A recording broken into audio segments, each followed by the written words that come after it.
welcome to another interactive session with 10 counts. Today you're privileged to have professional Indian boxer Vikrant Bhati with us, जो कि सामने ही fight में बहुत जल्दी return करने वाले हैं रिंग में। तो सबसे पहले तो मैं धन्यवाद देना चाहूंगा विक्रांत भाई आपको हमारे साथ जुड़ने के लिए। तो आपके सामने एक बहुत बड़ा फाइट आ रहा है कमिंग अक्टूबर 31 को। तो क्या फीलिंग है आपका, क्या चल रहा है आपके ट्रेनिंग कैंप में इस वक्त? ट्रेनिंग हाई मोड पे हो रखी है एकदम। लास्ट टाइम है, कुछ भी मिस नहीं कर सकते। और बाकी मैच को लेके तो यही है, जीतना है। तो जैसे आपके सामने एक जो बॉक्सर है वो अभी डेब्यूटेंट है, तो आपका गेम प्लान क्या रहा है? क्योंकि डेब्यूटेंट को बहुत लोग समझते हैं कि वो लोग अंडरडॉग होते हैं, लेकिन ये हैवीवेट बॉक्सिंग है और हैवीवेट बॉक्सिंग में एक पंच सब कुछ बिगाड़ सकता है। तो उस हिसाब से आप इस फाइट को कैसे देख रहे हैं?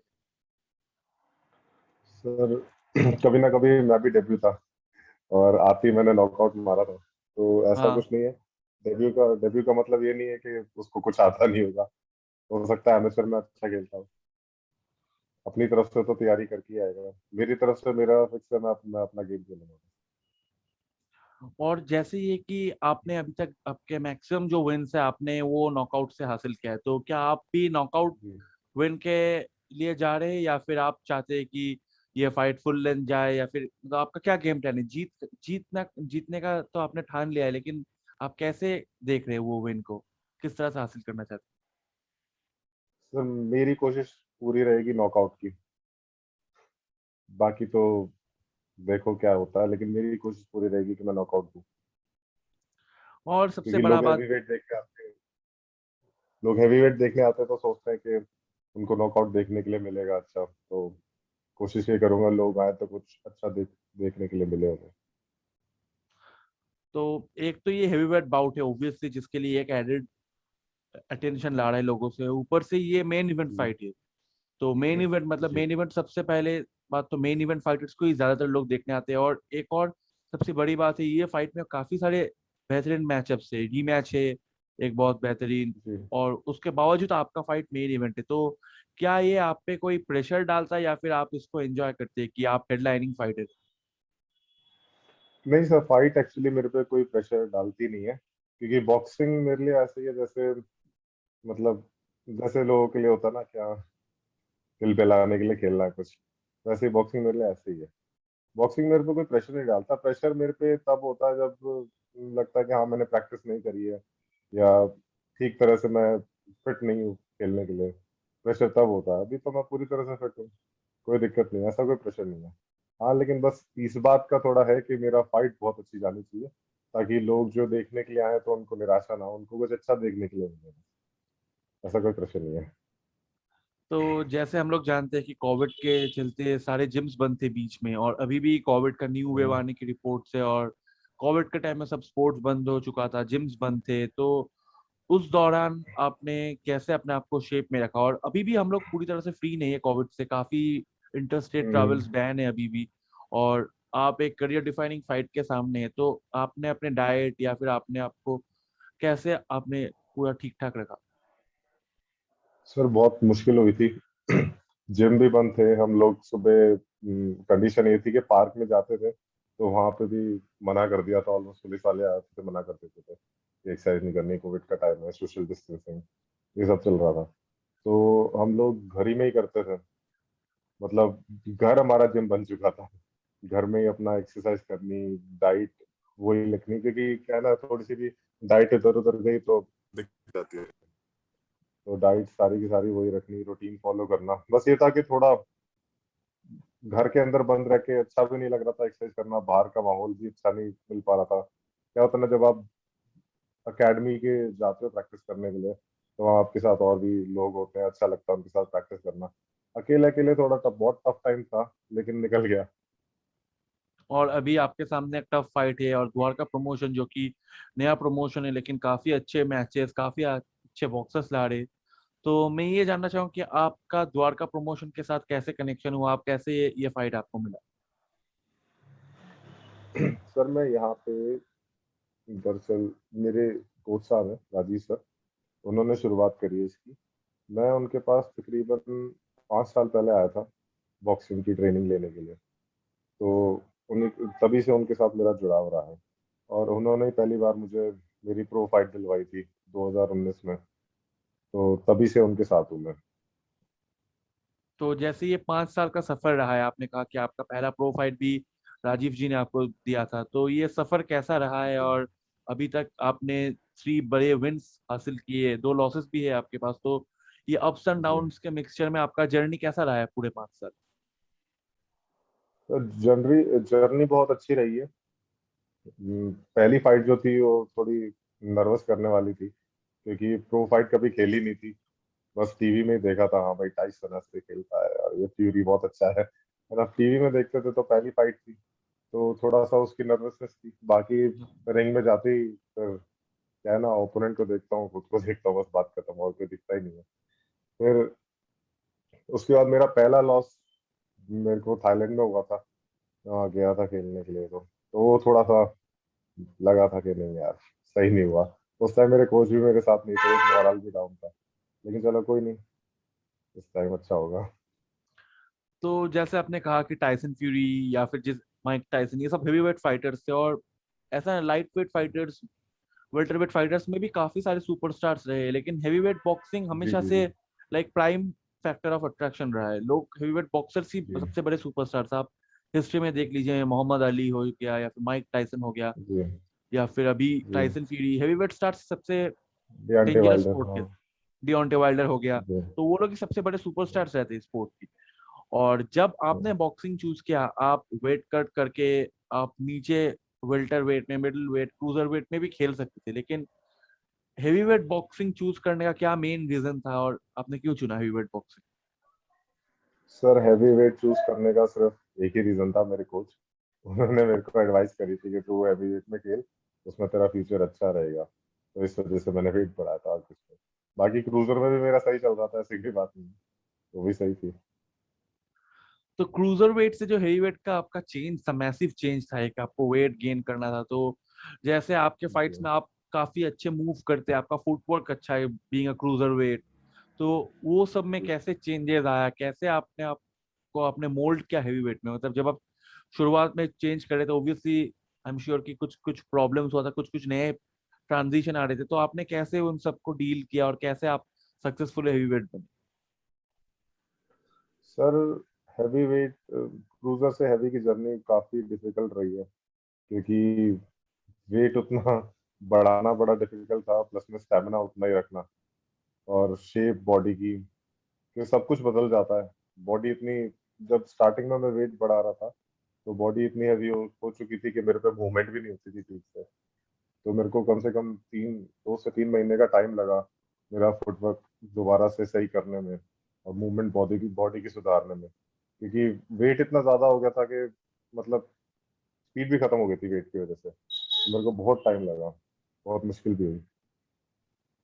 तो जैसे आप अभी, और हेवीवेट बॉक्सिंग में इंजरीज भी का भी बहुत डेंजरस रहता है, क्योंकि आपके पास एक्स्ट्रा पाउंड्स है, और जब आप 6 राउंड 8 राउंड के ग्लव से आप सर पे पंच करते हो, तो वो डेडली हो सकता है। तो ये इंडिया में अगर हम लोग देखें, तो इंडिया में मेडिकल टीम, मतलब ओब्वियसली डॉक्टर्स तो रहते हैं, लेकिन इंडिया में मेडिकल टीम हम्म, कहीं ना कहीं अभी भी वर्ल्ड बॉक्सिंग से पीछे रह चुका है। तो आपको बीइंग अ हेवी वेट, आप एक हेवी वेट बॉक्सिंग के इंटीग्रल पार्ट हो इंडिया में, तो हम्म, ये जो मेडिकल सेटबैक्स है या फिर मेडिकल कंडीशनिंग है फाइटर्स को इंजरी फ्री रखने का, तो इस बारे में आपका क्या ख्याल है? क्या इंडिया अभी भी हम्म। सेफ जोन में है, या फिर आपको लगता है कहीं ना कहीं चेंजेस की जरूरत है? सर, मैं यहाँ से तो मुंबई गया था मेरी फाइट के लिए। तो वहां पर जो फाइट हुई थी, वहां पे सिर्फ डॉक्टर्स अवेलेबल थे, लेकिन एज सच एम्बुलेंस नहीं थी, क्योंकि मान लो किसी को कोई मेजर इंजरी हो जाती है फाइट के दौरान, तो फिर उसको एम्बुलेंस ही चाहिए डॉक्टर के बाद, ताकि उसको ठीक टाइम पे हॉस्पिटल ले जा सके। तो ये एक फैक्टर वहां पर नहीं था। लेकिन जो अभी हमारे कोच साहब करवा रहे हैं फाइट ऑर्गेनाइज, उसमें हम डॉक्टर्स भी हैं और एम्बुलेंस भी साथ में रहेगी। तो ये थोड़ा सा अपग्रेड हो रहा है इंडिया भी धीरे धीरे। हाँ, तो कह सकते हैं सर एक रेवोल्यूशन लेके आ रहे हैं नया, कुछ अच्छा ही करेंगे इसमें भी।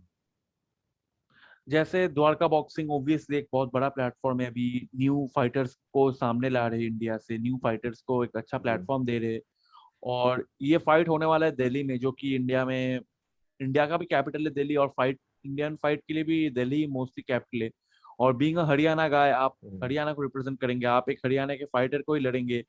तो इस बारे में क्या रीजन है, क्या आपके पास वो डर भी फील आ रहा है कि चलिए ये एक होम टाउन क्लैश है, या फिर आप इसको एक नॉर्मल फाइट की तरह देखते विदाउट एनी इमोशंस? नहीं नहीं सर, ये एक नॉर्मल फाइट ही है। जैसा कि मैंने आपको बताया भी था पहले कि फाइटर वो हरियाणा ही नहीं, फरीदाबाद का ही है। तो मेरे साथ मेरे मतलब सेम सिटी का ही है। तो ऐसे कोई इमोशन वाली बात नहीं है, नॉर्मल फाइट। उसके लिए पहली फाइट है, उसके लिए और ज्यादा बड़ी चीज है ये। मेरे लिए एकदम नॉर्मल चीज है, ऐसी ज्यादा fact- तो जैसे आपके पास एक्सपीरियंस भी है प्रोफेशनल बॉक्सिंग का, आप इंटरनेशनल फाइट्स भी खेले हो, और ये आपके लिए एक नेक्स्ट जस्ट फाइट है, और बहुत लोग के लिए आई मीन वैलिड रीजंस की वजह से आप ही फेवरेट बॉक्सर है, सबको लगता है आप ही जीतेंगे। तो जीतने के बाद या फिर इस फाइट के बाद आपका क्या गोल्स है फ्यूचर के बारे में, और आपने क्या सोचा अपने करियर के बारे सर इसके बाद फिर एक और फाइट, फाइट के बाद एक और फाइट। करियर यही है सर, जब तक मैं वर्ल्ड लेवल तक नहीं रीच करता। मेरे को यहाँ से निकल के दुनिया में जाना है। हरियाणा ही नहीं, पूरे इंडिया का नाम भी रोशन करना है साथ में। तो यहीं पे अटक के नहीं रह जाना। इसके बाद फिर प्रैक्टिस पे लगेंगे, उसके बाद आगे आने वाली फाइट के लिए तैयारी करेंगे। में? तो जैसे आप विक्रांत, आप एक यंगस्टर है, आप हरियाणा को रिप्रेजेंट कर रहे हैं, इंडिया को रिप्रेजेंट कर रहे हैं एक मेजर प्लेटफॉर्म में, और आप एक सर्जिंग एथलीट है इंडिया के जो राइज में है अभी, और आप कुछ भी दूसरा स्पोर्ट चूज कर सकते थे। इंडिया में क्रिकेट इतना पॉपुलर है, फुटबॉल इतना पॉपुलर है, और भी काफी सारे स्पोर्ट्स है, तो बॉक्सिंग चुनने के पीछे क्या रीजन थी, और कब आपने चूज किया कि मुझे प्रोफेशनल बॉक्सर ही बनना है? सर वैसे तो मैंने काफी स्पोर्ट्स खेले हैं अपने स्कूल टाइम में। जैसे बास्केटबॉल भी खेला, फुटबॉल भी खेला।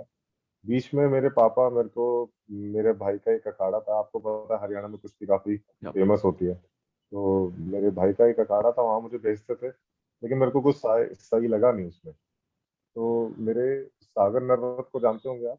या, तो वो मेरे क्लासमेट ही था। तो उस टाइम में वो काफी मतलब फेमस था कि यार ये बॉक्सर है, काफी अच्छा बॉक्सर है मतलब। तो यार मैंने भी सोचा यार जाके देखते हैं बॉक्सिंग में ऐसा क्या है, सारे के सारे नाम जप रहे हैं। तो उसी से शुरुआत हुई मेरी। तो वहां गया तो स्टार्टिंग में बहुत पिटाई हुई, बहुत मुक्के लगे। तो बस देख तो तू भी मारेगा ही, नहीं तो फिर बेकार है। और वहां तो से ऐसे आपका चलते हेवीवेट चलते जर्नी, बॉक्सिंग की शुरुआत हुई। और अभी आप एक जी हेवीवेट वहां से स्टार हो शुरू हो इंडिया। गई।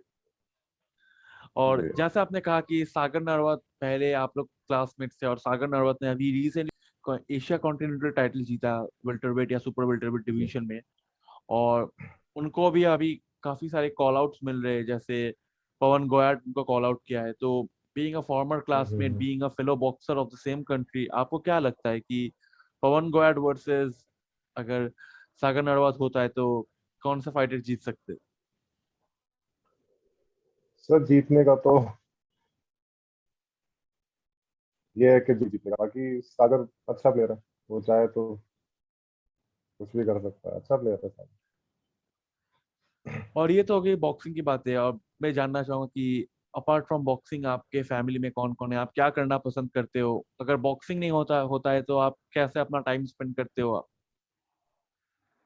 सर बॉक्सिंग नहीं होती तो मैं ज्यादातर म्यूजिक सुनता हूँ या फिर मूवीज देखता हूँ। और बाकी मेरी फैमिली, मेरी सिस्टर है छोटी, मेरे मॉम डैड हैं, और मेरी बहन है लॉ कर रही है अभी तो एमिटी यूनिवर्सिटी। वाह, दैट्स ग्रेट। और जब आपने मतलब अभी इंडिया में obviously the scenario is changing, जब भी कोई बच्चा कहता है कि I want to be an athlete, obviously अभी बहुत सारे पेरेंट्स सपोर्टिव है, बहुत सारे पेरेंट्स बोलते हैं, हम्म। लेकिन कहीं ना कहीं फिर भी जब कोई बच्चा बोलता है कि I want to be a boxer, parents अभी भी कहीं ना कहीं बोलते हैं हम्म। क्रिकेट है, फुटबॉल है, बॉक्सिंग क्यों चूज करना है। एंड अभी भी कहीं ना कहीं लोगों को लगता है कि boxing is not a very safe sport, which is fact, but boxing का बहुत सारा हम्म। ग्लोरी है, और boxing is one of the oldest sport in the world. तो आपका फैमिली, आपके पेरेंट्स या फिर आपके सिस्टर का क्या रिएक्शन था जब आपने कहा था कि मुझे प्रोफेशनल बॉक्सिंग करना है, वो भी हेवी वेट डिवीजन? मेरी मम्मी तो मेरी सपोर्टिव है, उन्होंने मेरे को काफी सपोर्ट करा है। मगर मेरे पापा का पहले नहीं था, वो कहते थे खामा का चेहरा खराब कर लेगा अपना। तो उनका नहीं था इतना सपोर्ट, लेकिन बाद में वो भी सपोर्ट करने लगे। तो जैसे अभी आप एक सक्सेसफुल बॉक्सर बन गए हैं, मतलब आप सर्जिंग राइज पे और आप आगे एक्टिव रहना चाहते हैं, तो इस दौरान मैं आपसे ये पूछना चाहूंगा कि एक प्रमोशन का कितना इंपॉर्टेंस रहता है, क्योंकि हम लोग देखते हैं कि इंडिया में आप पकड़ लीजिए कोई भी सुपरस्टार फाइटर को, जैसे विजेंदर सिंह, उनको हम्म, ओलंपिक में खेलना पड़ा या फिर उनको बाहर जाके टॉप रैंक में लड़ना पड़ा, तभी जाके वो बड़े बने। आप ऋतु फोगाट को भी अगर ले लेंगे तो ऋतु फोगाट भी अभी खेल रही है वन चैंपियनशिप में, तब जाके वो बड़े बने। तो क्या आपको लगता है कि इंडियन फाइटर्स को इंडिया से बाहर जाना पड़ता है सुपरस्टार्स बनने के लिए, या फिर आपको लगता है कि इंडिया में रह के भी आप सुपरस्टार बन सकते हो कॉम्बैट स्पोर्ट्स में? सर देखिए अभी देखा जाए तो बॉक्सिंग या फिर एमएमए अभी आपने सुना नहीं होगा, इंडिया में कोई इतने बड़े इवेंट होते भी नहीं। एक हुआ था एसबीएल, उसके बाद से कोई दूसरा हुआ ही नहीं, है ना। बेसिकली अभी यहाँ की जनता में क्रेज है नहीं उतना जितना क्रिकेट को लेकर है, बाकी स्पोर्ट्स को लेकर इतना अभी है नहीं। तो फिर इस वजह से यहाँ पे थोड़ी सी दिक्कत आती है प्रमोशन में। हाँ, क्रिकेट में अगर बच्चा आगे निकले तो आपको पता है नए नए नाम तो अब आ ही रहे हैं, है ना। छोटे से छोटा बच्चा भी उन्हें जानता है, हम लोगों को कौन जानता है ना, अगर मूवी ना बने। हाँ वही, इसलिए क्योंकि तो मैरी कॉम भी, उनको भी उनके ऊपर मूवी बनी तब जाके इंडिया में सबको पता लगा हम्म, कि मैरी कॉम एक अच्छा मतलब उससे पहले भी उनके काफी हम्म, सारे फैंस थे, बट मेन स्ट्रीम ऑडियंस को तभी पता लगता है जब कोई मूवी बनती है उनपे हम्म, या फिर वो बाहर जाते। तो इसका सोल्यूशन क्या है, आपको क्या लगता है इंडिया में रह के एक कॉम्बैट आर्टिस्ट या फिर कॉम्बैट एथलीट कैसे सुपरस्टार बन सकता बस अब प्रमोशंस ही है और कुछ भी नहीं है। थोड़ा जनता का ध्यान डाइवर्ट करना पड़ेगा, जो कि अब हो भी रहा है। अब देखो, हमारे जितने भी एथलीट्स गए थे खेलने के लिए ओलंपिक्स में, तो जीत के आए हैं, तो अब लोगों ने पूछ भी रहे हैं, है ना। जैसे मीराबाई चानू हो गई, है? या उस बेचारी को, है ना, अब देखो कितना उसको फेम मिला है। उस हिसाब से वो लड़की भी काफी अच्छी है। तो अब और धीरे धीरे लोगों का ध्यान डाइवर्ट हो भी रहा है, या बाकी प्रमोशंस जितने ज्यादा होंगे उतनी ज्यादा और लोगों का ध्यान जाएगा इस पर। और बीइंग अ हेवीवेट कंटेंडर, आप अगर कोई यंगस्टर जो कि सामने बॉक्सर बनना चाहते हैं उनके लिए क्या एडवाइस देना चाहिए? सब बस डिसिप्लिन और ट्रेनिंग अच्छी करो, बस। मेन तो डिसिप्लिन है, डिसिप्लिन होता है तो फिर सब चीज अपने आप आ जाती है। और हम लोग अभी एंड मोमेंट पे हमारे इंटरव्यू के, तो मैं लास्टली आपसे ये पूछना चाहूंगा कि आपके जो फैंस है, आपके जो वेल विशर्स है बेसिकली, तो वो आपको फाइट में देखने वाले कमिंग अक्टूबर को 31 को, तो उनके लिए आपका क्या मैसेज है? तो उनके लिए बस यही है कि देखो, कोशिश करेंगे आपको अच्छे से एंटरटेन करने की। आप आइए, आपको निराशा नहीं होगी, कुछ अच्छा ही देखने के लिए मिलेगा। All the best to you Vikrant ji. हम लोग ये विश करेंगे थैंक कि यू सर। आप बहुत अच्छा फाइट दे सबको और फैंस को भी अच्छा एक एंटरटेनिंग फाइट दिखने को मिले। So that was all for today, ladies and gentlemen. We will get back to you soon again with another interview. Till then, stay safe and stay well. Thank you so much. Thank you sir.